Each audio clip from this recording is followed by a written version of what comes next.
सबका स्वागत है लाइफ साइंस कैफे में। स्वागत में ज़्यादा टाइम ख़राब नहीं करते हुए चलिए शुरू करते हैं। Source sink in plant. Source and sink क्या होता है प्लांट में? फंक्शनली अगर प्लांट को हम डिवाइड करें तो वो सोर्स और सिंक दो में डिवाइड हम कर सकते हैं। सोर्स क्या है प्लांट में? जहाँ पे कार्बन डाइऑक्साइड का फिक्सेशन होता है, net fixation of carbon dioxide आप शॉर्ट में कह सकते हो। और सिंक जहाँ पर ये असिमिलेट जो होते हैं, बनते हैं, वो स्टोर हो जाते हैं या फिर यूज़ हो जाते हैं। ठीक है, इनको और अच्छे से इस तरह से समझेंगे। सोर्स और सिंक क्या है, ट्रांसलेशन में क्या होते हैं ये सोर्स और सिंक? जो शुगर प्रोड्यूस होती है, जैसे सुक्रोज की फॉर्म में जो प्रोड्यूस होता है लीव्स वगैरह में, ठीक है, लीव्स में ही प्रोड्यूस होता है, वो पार्ट्स में डिलीवर होना चाहिए। ठीक है, ये होता है ट्रांसलोकेशन। जो खाना बनता है वो दूसरे ग्रोइंग पार्ट में ट्रांसलोकेट होता है, ट्रांसलोकेशन कहते हैं। जो ये शुगर ट्रांसपोर्ट होती हैं फ्लोएम के थ्रू, उसे ट्रांसलोकेशन कहा जाता है। ये डेफिनेशन है। ठीक है, फिर जो प्लांट में शुगर डिलीवर होता है, जैसे रूट्स में, यंग शूट्स में, डेवलपिंग सीड्स में, उनको सिंक कहते हैं। जहाँ पर ये खर्च होता है वहाँ पे, या स्टोर होता है, उसको भी सिंक कहते हैं।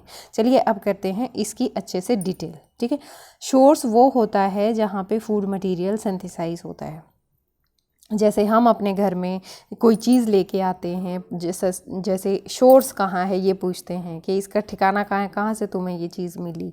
तो जो प्लांट के केस में है वहाँ पे फूड सिंथेसाइज होता है। ऑर्गन्स क्या होते हैं, या इसको कह सकते हैं कि वो ऑर्गन जिसमें फूड मटेरियल जो है वो यूज़ होता है, उसे सिंक कहते हैं। ठीक है, जहाँ बन रहा है वो सोर्स है, जहाँ पे मटेरियल यूज़ होता है या स्टोर होता है उसे सिंक कहते हैं। सिंक में हम उन सब चीज़ों को ले सकते हैं जो नॉन फोटोसिंथेटिक ऑर्गन्स हैं। ठीक है, जैसे कि जो खुद फोटोसिंथेटिक प्रोडक्ट प्रोड्यूस नहीं कर सकते अपने लिए, तो फिर प्रोड्यूस ही नहीं कर सकते तो वो स्टोर कैसे करेंगे, अपनी ग्रोथ के लिए कैसे यूज़ करेंगे। ठीक है, अपनी स्टोरेज नीड को कैसे पूरा करेंगे, तो उसमें आता है नॉन फोटोसिंथेटिक ऑर्गन्स में रूट, ट्यूबर्स, डेवलपिंग फ्रूट्स और इमेच्योर लीव्स। ये मैंने बोल्ड किया हुआ है यहाँ पे। इमेच्योर लीव्स को आपने ध्यान से देखना है। इमेच्योर लीव्स वो होती हैं जो लीव्स का काम आप समझते हो कि फोटोसिंथेसिस करती हैं, लेकिन इमेच्योर लीव्स को अपनी एक पूरी जो मेच्योरिटी में आने तक बना बनाया खाना चाहिए उनको। ठीक है, तो वो इंपोर्ट करती हैं कार्बोहाइड्रेट्स को नॉर्मल डेवलपमेंट के लिए, जैसे इसलिए उनको सिंक में इन्वॉल्व किया गया है। ठीक है, सिंक को हम कई तरह से डिफाइन कर सकते हैं। पहला था जो अपना खाना खुद बनाते हैं, सोर्स वो होते हैं जो अपना खाना खुद बनाते हैं, सिंक वो होते हैं जो फूड मटेरियल को स्टोर करते हैं उनको, और नॉन फोटोसिंथेटिक ऑर्गन्स जो इसको यूटिलाइज करते हैं अपने बेनिफिट के लिए, अपनी ग्रोथ के लिए, अपने डेवलपमेंट के लिए, वो सब सिंक में आते हैं। आपको पता होना चाहिए कि 92.94% जो ड्राई मैटर है वो फोटोसिंथेसिस से आता है। ठीक है, 92% आप नियर अबाउट याद कर सकते हो इतना। और 6 to 8% कहाँ से आता है? मिनरल मैटर से। मिनरल मैटर कहाँ से आता है? हमारे अर्थ से आता है, रूट्स के थ्रू आता है, तो वहाँ से बहुत कम आता है, और फोटोसिंथेसिस से 92% आता है। फोटोसिंथेसिस जो होता है सोर्स से सिंक की तरफ, जो फोटोसिंथेट्स होते हैं सोर्स से सिंक की तरफ मूव करते हैं। ठीक है, सपोज यहाँ पे हम लीव्स हैं हमारी और ये खाना बना रही हैं, तो ये क्या करेंगी? कुछ तो अपनी ग्रोथ के लिए, अपने डेवलपमेंट के लिए यूज़ कर लेंगी और बाकी को ट्रांसपोर्ट कर देंगी। किस तरह से ट्रांसपोर्ट करेंगी? वैसे तो नॉर्मली आप कह सकते हो कि जो फ्लोएम है वो फूड को ट्रांसपोर्ट करती है, लेकिन इसके लिए एक स्पेशल थ्योरी दी हुई है, वो भी हम करेंगे। ठीक है, उसके बाद जो फ्लोएम है वो टिश्यू है जो ट्रांसलोकेट करता है प्रोडक्ट को। कौन से प्रोडक्ट को? जो फोटोसिंथेसाइज करते हैं मेच्योर लीव्स से ग्रोथ में, स्टोरेज में, जैसे कि रूट्स में। अब कौन से क्राइटेरिया हैं जिससे हम डिफ्रेंशिएट कर सकते हैं? कुछ ऐसा भी तो होना चाहिए ना, हमें पता चले कि भाई ये तो सोर्स हैं और ये वाले सिंक हैं, है ना। तो एक तो मॉर्फोलॉजी जो हमें दिखते हैं, जैसे कि लीव्स को हम सोर्स कंसिडर करते हैं, लेकिन मैंने आपको बताया था कि इमेच्योर लीव्स को हम सिंक कंसिडर करेंगे। उसमें सीड, फ्रूट, रूट, ट्यूबर्स वो जो जनरली आते हैं वो सिंक में आते हैं, क्योंकि रूट भी फोटोसिंथेसाइज नहीं कर सकते, ट्यूबर्स भी नहीं, फ्रूट भी नहीं और सीड्स भी नहीं। जब तक वो ग्रीन होते हैं तब तक वो कर सकते हैं, लेकिन तब वो इमेच्योर होते हैं। जैसे लीव्स तो स्टार्टिंग से ही ग्रीन होती हैं, लेकिन वो इमेच्योर हैं तो वो फोटोसिंथेसाइज नहीं कर सकती। अब है डायरेक्शन ऑफ ट्रांसपोर्ट। जो डायरेक्शन होता है ट्रांसपोर्ट का, source exports photosynthates while sink import. ठीक है। डायरेक्शन कहाँ है, मतलब जैसे ही हमें पता चले कि यहाँ से एक्सपोर्ट हो रही हैं चीज़ें, वो तो सोर्स है, ठीक है, और जहाँ पे इंपोर्ट हो रही हैं, आ रही हैं चीज़ें, वो सिंक है। इसको आप किस तरह से समझोगे? सोर्स क्या है? हमारे ज़्यादातर फूड वो टॉयज़ हैं और बहुत सारी चीज़ें हैं, जैसे ये वुलन क्लोथ्स हैं, बहुत सारे चाइना से आते हैं, तो वो एक्सपोर्ट कर रहे हैं, हम सारा ले रहे हैं, उनका बनाया हुआ कूड़ा हम अपने देश में ले रहे हैं, हम खरीद रहे हैं, हम यूटिलाइज़ कर रहे हैं, हम क्या है, सिंक हैं उनके लिए। इसी तरह से जो लीव्स हैं यंग स्टेज में, वो सिंक होती हैं जब तक कि वो अपना 75% टोटल एक्सपेंशन जो है वो नहीं कर लेती, पूरी 75% एक्सपेंड नहीं हो जाती, तब तक वो सिंक का काम करती हैं। इसी तरह से सीड्स को हम क्या कंसिडर कर रहे थे अभी तक? हम उसको कर रहे थे सिंक, लेकिन जर्मिनेटिंग सीड्स जो भी हैं वो सारे सोर्स का काम करते हैं, क्योंकि जर्मिनेटिंग सीड ही क्या प्रोवाइड करता है, वहाँ पे एनर्जी प्रोवाइड करता है। मेटाबॉलिज्म क्या है? सोर्स है। मेटाबॉलिज्म मतलब फोटोसिंथेसिस के कैपेबल होता है, सिंक एब्जॉर्ब करता है फोटोसिंथेसिस को। उसके बाद हमारा आता है टाइप्स ऑफ सिंक। टाइप्स कितने होते हैं सिंक के? 2 तरह के होते हैं, प्राइमरी सिंक और सेकेंडरी सिंक। 1 मिनट ले जाते हैं टाइप ऑफ सिंक्स पे। प्राइमरी सिंक वो होते हैं जो इकोनॉमिकली हमारे लिए यूज़फुल होते हैं, जैसे राई, शुगर केन, फॉरेस्ट क्रॉप्स हैं। सेकेंडरी सिंक में आता है हमारा राइजोम, ट्यूबर, कोन्स, ठीक है। इस तरह से हम सिंक को टाइप्स के बेस पे भी डिवाइड कर सकते हैं। फिर हमारा आता है mechanism of translocation in the phloem. किस तरह से फ्लोएम में ट्रांसलोकेशन होता है, प्रेशर फ्लो मॉडल दिया गया है, ठीक है। उसके थ्रू हम बताएंगे कि किस तरह से ट्रांसलोकेट होता है फूड मटेरियल। जो फूड का ट्रांसलोकेशन होता है वो लॉन्ग डिस्टेंस मूवमेंट भी हो सकता है ऑर्गेनिक फूड का सोर्स से सिंक की तरफ, ठीक है। लेकिन सोर्स और सिंक रिवर्स भी हो सकते हैं। जो आपने अभी तक पढ़ा है वो ठीक था, लेकिन उसमें भी ये हायर स्टडीज़ के लिए है, जो बच्चे एमएससी कर रहे हैं, पीएचडी कर रहे हैं, जिनका रिसर्च टॉपिक है, उनको पता होगा कि जो सोर्स होता है, जो सिंक होता है, वो रिवर्स भी कर सकते हैं। डिपेंड करता है कि सीज़न कौन सा है या नीड क्या है, प्लांट की ज़रूरत क्या है, ठीक है। तो शुगर जैसे है, जैसे कि हमने यहाँ पे सीड का एग्जांपल लिया था कि सीड जब जर्मिनेट करता है वो सोर्स होता है, लेकिन जब सीड खुद डेवलप कर रहा है खुद को प्लांट के ऊपर, तो वो क्या करता है, वो सिंक का काम करता है उस टाइम पे। शुगर स्टोर होती है रूट्स में, है ना, मोबिलाइज हो जाती है, सोर्स ऑफ फूड है वो वहाँ पे अर्ली स्प्रिंग में। जब ये बर्ड्स ट्रीज पे होते हैं तो वो सिंक का काम करते हैं, ठीक है। शुगर स्टोर्ड इन रूट्स में B mobilized to become a source of the food in the early spring when the birds of the trees act as a sink। समझ गए? रूट्स में खाना जो स्टोर होता है, ठीक है, वो सोर्स का काम करता है। लेकिन जब पौधे पे लीव्स ही नहीं है तो वो क्या करेगा, अदरवाइज वो सोर्स का काम करेगा। अगर वो स्प्रिंग सीजन में है तो सोर्स का काम करेगा, और अगर दूसरा कोई सीजन है तो वो सिंक का काम करेगा, क्योंकि तब प्लांट में बहुत सारी लीव्स आ जाती हैं। इसको एनर्जी चाहिए अपने ग्रोथ और डेवलपमेंट के लिए। सोर्स और सिंक रिलेशनशिप वेरिएबल होता है। डायरेक्शन ऑफ मूवमेंट जो है ऑर्गेनिक फूड का, वो अपवर्ड और डाउनवर्ड मूवमेंट में अगर हो रहा है तो उसको बाई डायरेक्शनल बोलेंगे, है ना।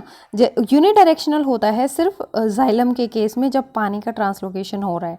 वैसे आप देखेंगे कि जो फोटोसिंथेसिस होता है वो फोटोसिंथेसिस को स्टोरेज रीजन में भी भेजता है।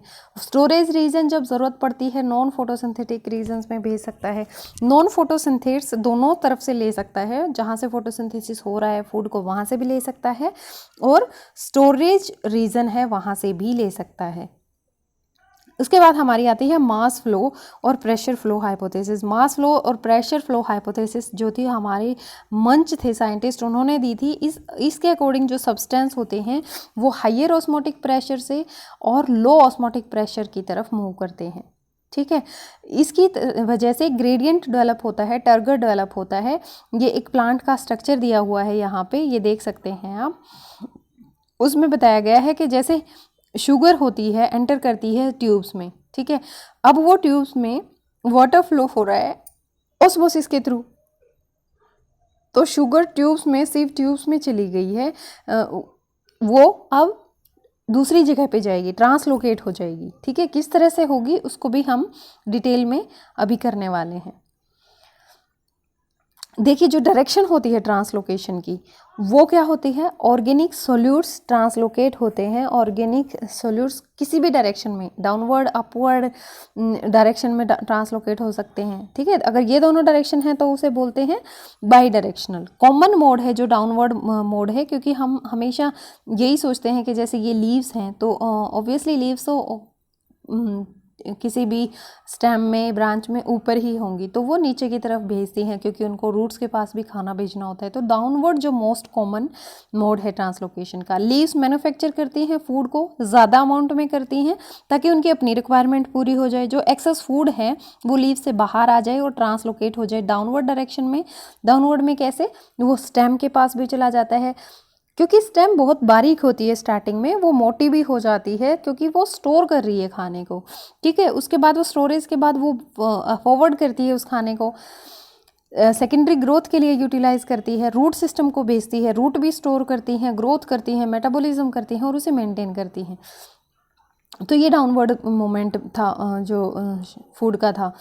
उसके बाद है अपवर्ड डायरेक्शन में। डेसिडियस प्लांट जैसे होते हैं जो एक सीज़न में अपनी लीव्स को गिरा देते हैं, उनको डेसिडियस प्लांट बोलते हैं।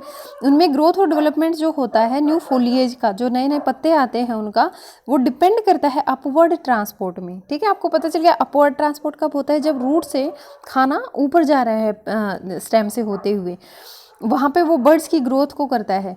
तो ये रिवर्स होता है खाने का, जो रूट्स में था, स्टेम में था, उसका रिवर्स वो वापस जा रहा है वहाँ पे ग्रोथ करने के लिए। ठीक है, ये देखो पौधे भी हमें सिखा रहे हैं कि हम अगर किसी से कुछ ले रहे हैं तो आपको भी कुछ देना चाहिए, किसी का थैंकफुल होना चाहिए। इससे क्या होता है, हमारी सोल, हमारी आत्मा जो है वो हमें खुश करती है, मतलब वो खुश रहती है आत्मा कि हाँ इसने मेरा भला किया और मैं इसका रिटर्न में भला कर रहा हूँ। इसलिए सबका भला करते चलो, बुरा किसी का भी मत करो। ग्रोथ जो है जैसे स्टेम एपिसिस की है, जो एपिकल जो होता है पार्ट, जहाँ पे बहुत ज़्यादा सेल्स डिवाइड हो रही हैं, फ्लावर्स का फॉर्मेशन होता है, फ्रूट्स का होता है, मूवमेंट के लिए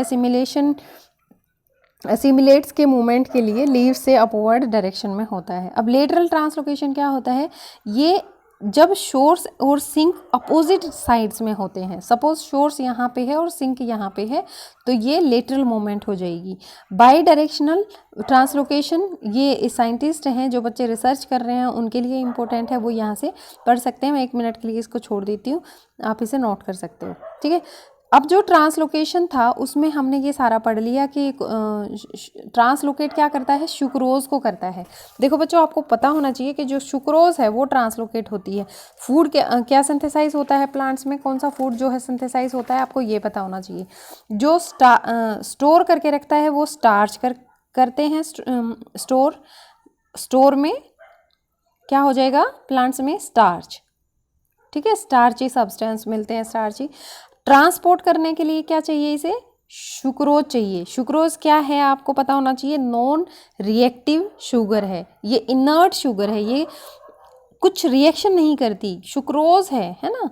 सुक्रोज नॉन रिएक्टिव है, और नॉन रिएक्टिव है तो वो जैसी सोर्स के पास से निकलेगी वैसे सिंक के पास चली जाएगी। अब यूटिलाइज किस फॉर्म में करता है, ग्लूकोज की फॉर्म में करता है। हम भी कैसे यूटिलाइज करते हैं कार्बोहाइड्रेट्स को, ग्लूकोज की फॉर्म में। ठीक है, तो ये क्या कह रहा है कि मोस्ट कॉमन न्यूट्रिएंट ट्रांसलोकेट होते हैं, वो होते हैं सुक्रोज। जो चैनल होता है वो सीव ट्यूब्स होती हैं फ्लावरिंग प्लांट में, और सीव सेल्स किसमें, नॉन फ्लावरिंग प्लांट्स में होती हैं। एविडेंसेस हैं यहाँ पे, 2 तरह के होते हैं, ट्रैकरी और सीव ट्यूब्स। ट्रैकरी एलिमेंट से ट्रांसलोकेट होता है और सीव ट्यूब एलिमेंट्स में। जो फॉर्मर होता है वो डेड होता है, जबकि जो लेटरल है, जो सीव ट्यूब है, वो लिविंग है। ट्रांसलोकेशन जो होता है ऑर्गेनिक सोल्यूट्स का, वो सीव ट्यूब से होता है, because it is inhibited by stem girdling which kills living cells. ठीक है, हम स्टेम गर्डलिंग वाला एक्सपेरिमेंट भी पढ़ेंगे। ये गर्डलिंग एक्सपेरिमेंट क्या था, जिसमें हमने एक साइंटिस्ट थे हमारे, उन्होंने क्या किया था, उसकी बार्क को निकाल दिया था। ठीक है, किसी प्लांट की बार्क को निकाल दिया था। उन्होंने क्या किया, निकालने के बाद उसमें से सिर्फ, सपोज ये प्लांट है, ठीक है, ये प्लांट है, उन्होंने इसकी बार्क को निकाल दिया और इतना ही छोड़ दिया। तो हम इसको किस तरह से दिखाएंगे, इतना। उसके बाद इसमें क्या बच गया, सिर्फ जाइलम बच गया। अब क्या हुआ, ये रिमूव कर दिया इन्होंने यहाँ से फ्लोएम को, ये वाला जो हिस्सा था ये वाला, ये फ्लोएम था, उन्होंने रिमूव कर दिया। अब जो फ्लोएम रिमूव हो गया तो यहाँ पे फूड पार्टिकल्स आई, जो हमारी सुक्रोज थी वो आई और यहाँ पे कलेक्ट होना शुरू हो गई। तो ये कुछ इस तरह से बढ़ने लग गया प्लांट, यहाँ से सुक्रोज जमा होनी शुरू हो गई। तो उसने क्या किया, ये यहाँ पे रूट्स डेवलप करनी शुरू कर दी। ठीक है, तो ये जो रूट्स इसने डेवलप करनी शुरू कर दी, वो ये ग्रोथ हो गई, यहाँ पे बहुत विगरस हो गई, बहुत तेज़ी से ग्रोथ होने लग गई। जो ये रिंग बनी थी यहाँ पे, स्टॉपेज शो कर रहा है यहाँ पे कि ग्रोथ बिल्कुल रुक गई है, क्योंकि यहाँ पे सिर्फ जाइलम का सपोर्ट है। जाइलम क्या करता है, पानी को ट्रांसपोर्ट करता है, फ्लोएम तो हटा ही दिया। तो यहाँ पे फ्लोएम जमा होने लग गया और यहाँ पे रूट्स डेवलपमेंट शुरू हो गई। उसके बाद क्या हुआ कि जो रूट्स थी वो भूखी मरने लगी, स्टार्व्ड कंडीशन में हो गई, किल हो गई। जो रिंग थी वो हील नहीं हुई, अपने आप ही नहीं बढ़ी, वहाँ पे फ्लोएम अपने आप ही नहीं बनना शुरू हुआ। तो रूट्स जो हैं वो बिल्कुल किल हो गई, और कई बार रूट्स नहीं बनती हैं तो वो प्लांट मर जाता है। ठीक है, अगर हम बार्क को निकाल दें या फ्लोएम को निकाल दें तो मूवमेंट जो है ऑर्गेनिक सॉल्यूट्स का वो एक ही डायरेक्शन में होगा, डाउनवर्ड डायरेक्शन में। और क्योंकि वहाँ से निकाल दिया तो वो जहाँ तक पहुँचेगा वहाँ पे ग्रोथ शुरू हो जाएगी कुछ टाइम के लिए, लेकिन बाद में वो प्लांट मर सकता है। तो इसलिए आप खुद ना करें ये एक्सपेरिमेंट। गर्डलिंग एक्सपेरिमेंट परफॉर्म हुआ था फ्रूट ट्रीज में, ताकि मोर फूड अवेलेबल हो सके फ्रूट्स के लिए। ठीक है, मोनोकोट डाइकोट्स में दोनों में ये परफॉर्म किया गया है। मैकेनिज्म है उसमें बताया गया है कि बहुत सारी थ्योरीज दी गई हैं इसमें एक्सप्लेन करने के लिए कि ट्रांसलोकेशन है ऑर्गेनिक मटेरियल का फ्लोएम में, वो किस तरह से होता है। डिफ्यूजन प्रोसेस से, active diffusion, protoplasm, protoplasmic steaming, interfacial flow, ये बहुत सारे मैकेनिज्म हैं, इनसे ये फ्लो होता है। लेकिन जो मास फ्लो है वो अब तक का मोस्ट एक्सेप्टेड है ये मैकेनिज्म। जो मास फ्लो हाइपोथेसिस है उसमें जैसे यहाँ पे हमारी लीव्स ने खाना बनाया, ठीक है, तो ये सुक्रोज जो बनी है ये ट्रांसपोर्ट हो रही है कंपेनियन सेल से। कंपेनियन सेल से वो देखिए, कंपेनियन सेल्स सिव सेल्स हैं यहाँ पे, ठीक है, इनमें न्यूक्लियस भी प्रेजेंट है। तो इससे होता हुआ ये खाना यहाँ पे जो पोर्स हैं ये सिव ट्यूब के, इनके थ्रू सिव ट्यूब में आ गया। सिव ट्यूब में भी यहाँ पे होल्स हैं, ठीक है। तो सिव ट्यूब में आने के बाद इसने पानी कहाँ से लिया, ट्रैकिड से लिया। ट्रैकिड से यहाँ पानी आया, क्योंकि जहाँ पे हायर कंसंट्रेशन होती है पानी उधर ही मूव करता है। तो ये यहाँ से इसने पानी लिया और ये नीचे मूव कर गया, ठीक है।